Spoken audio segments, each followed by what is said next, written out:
هكذا نعم التحدي والانطلاقات لا زالت متواصلة من على أرضية ميدان الأبيض.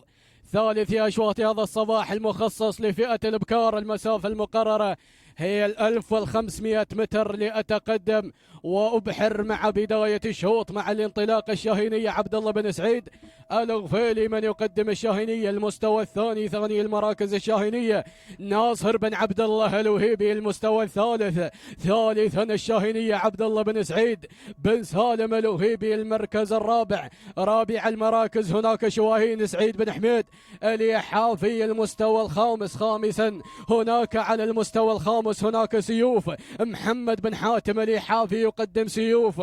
لكن العودة مع بداية الشوط العودة مع الشاهينية ناصر بن عبد الله الوهيبي من يقدم الشاهينية على الصدارة والاندفاع الأول. المركز الثاني هناك الشاهينية عبد الله بن سعيد بن سالم الوهيبي. المستوى الرابع رابع المراكز هناك الشاهينية عبد الله بن سعيد الغفيلي. على المستوى الثالث المركز الرابع رابعا هناك شواهين سعيد بن حميد اليحافي يقدم شواهين. شوف ايضا القادمة من الصفوف الخلفية اللي واصل الشاهينية ياسر بن شامس العامري يقدم الشاهينية تغير من مركز الى مركز نحو صدارة الشوط عينها. وايضا القادمة ايضا القادم هناك الشاهينية محمد بن هلال اليحافي يقدم الشاهينية. لكن البداية والانطلاقة مع الشاهينية ناصر بن عبد الله الوهيبي يقدم الشاهينية. المركز الثاني شاهينية عبد الله بن سعيد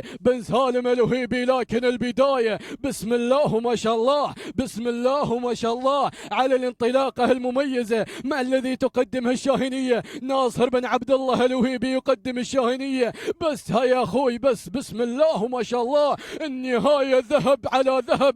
مشكور يا من تقدم هذا الاداء يا من تقدم هذه الشاهينية ناصر بن عبد الله الوهيبي مشكور على هذا الاداء. المركز الثاني ثانيا هناك وصلت الشاهينية عبد الله بن سعيد بن سالم الوهيبي. المركز الثالث هناك شعار هناك محمد بن هلال ايضا اليحافي. تهانين والناموس على الفوز والانتصار. التوقيت الزمني دقيقتين و11 ثانية. تهانين والناموس على الفوز والانتصار.